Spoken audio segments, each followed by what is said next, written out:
Welcome to Sage Leaf Group Tutorials. This is Kevin Taylor here. This channel is where we explore and teach basic techniques and skills in Revit. Today I'm going to be going over material schedules and how to make them work properly. So to start off, here's a material schedule that I've created, and this is pulling any materials that are in the floor. So let me show you how this works. I'm going to switch views to the main floor plan. This is a finished floor schedule that I've created. But let's go select this floor and look at what it's made out of to kind of get you a better feel for this. So the floor schedule will be included in our standard templates. When you click on the structure,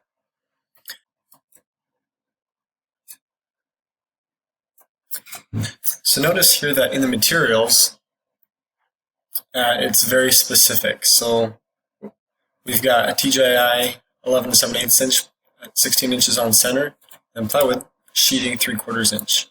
So when you go into the material editor by clicking the three dots, so as you see, I've created multiple materials. You've got plywood sheeting 3/4 inch, plywood sheeting 5/8 inch, and then one that says not used. So when you click on the material and then come over to identity, the description is what is being pulled, and the name is what's being pulled as well onto the schedule. Now when you create new ones of these, it's important to make sure that you always duplicate the asset before you start renaming the identity. If you don't, it'll change the name of the identity for any other material that has the same asset. So every material with these specific identity names needs to have a separate asset. Oops, and I ended up changing that. Let me put that back real quick. 3/4 inch. And this is the same for roofs and for walls. I'm going to select OK. Now, with the materials, what I've done is I've done a split face. So SF is the shortcut, but I've selected this, and all these orange lines are where the materials differ. The split face editor isn't the most user-friendly to deal with. So in order to create all of these, I've got separate boxes that aren't quite touching. If they do touch at any point, then it won't let you split the face. So you have to be pretty picky with that. So with all the green carpets, you'll notice that they're not touching. So that way we don't have issues with that editor. I'll demonstrate on this floor. So select SF, or the tool is right up here. Split face looks like a little TV screen, I think. And then you select the face that you'd like to split. So let's say you want to do like a checker pattern. You have to be very careful not to overlap any of these lines on the edge, or it'll give you grief for that. So say we want to do something like this. And you'll have to go in and move one of these just slightly. If you don't, you select OK, it'll give you this error, cannot have overlapping lines. Say continue. I like to zoom in as far as I can, move it slightly, then select OK.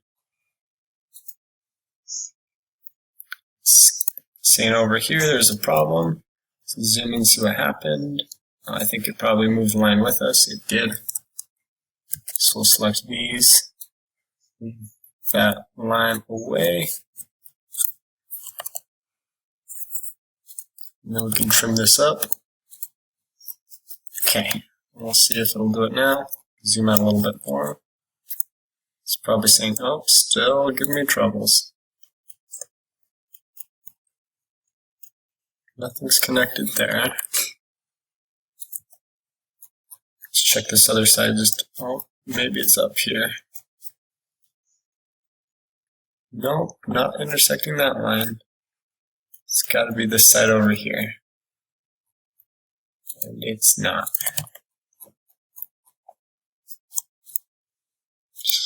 Check mark.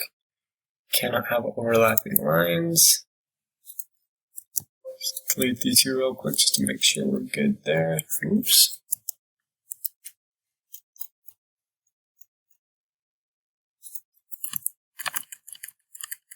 Pull that just a little bit further away, see what happens.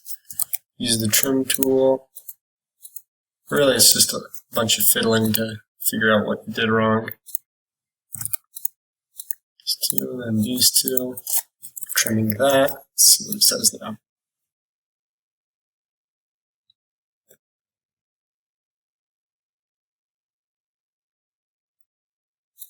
That's right. And you can only do one loop at a time. So you can do that one. Split face. And then you can click right here to start off, but then you'll have to go in and adjust it. If you don't, it'll give the same error. So come on in, move it just a smidgen, check mark. If you don't want it to be noticeable, you come in and adjust it a little bit more. So that's the basics of the split face tool. So once I've created the rectangles for each of those, then you use the paint tool and bring it back on over to the screen.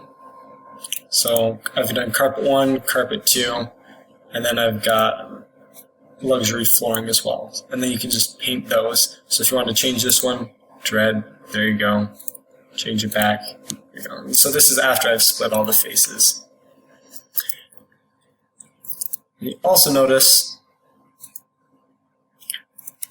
let me come on back to, here we go. Right now we've got more carpet than there really is. And I'll show you some things that went wrong there. So here, if you notice, even though this floor, like I was showing you earlier, is just subflooring, if that surface got painted, then all of this is going towards that as well.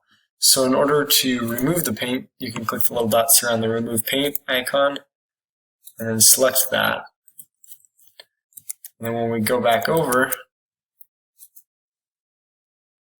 to the schedule, you'll notice at least carpet 2 is a lot better, but carpet 1's not very good.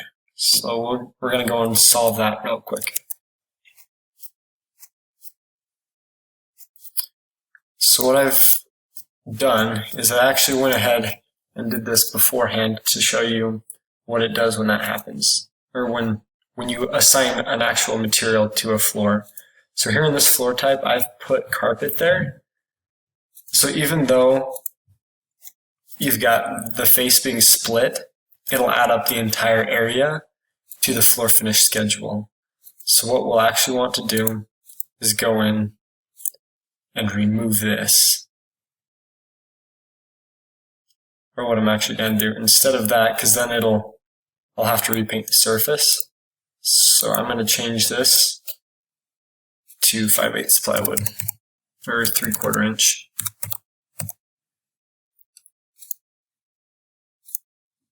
I'll still keep the split surface attributes. There we go. Now when we go back to the schedule, we've got the correct amounts there. And that's the basics to how we use materials and create materials for a material takeoff. If there is a tool or skill in Revit that you would like to see demonstrated, please leave a comment below.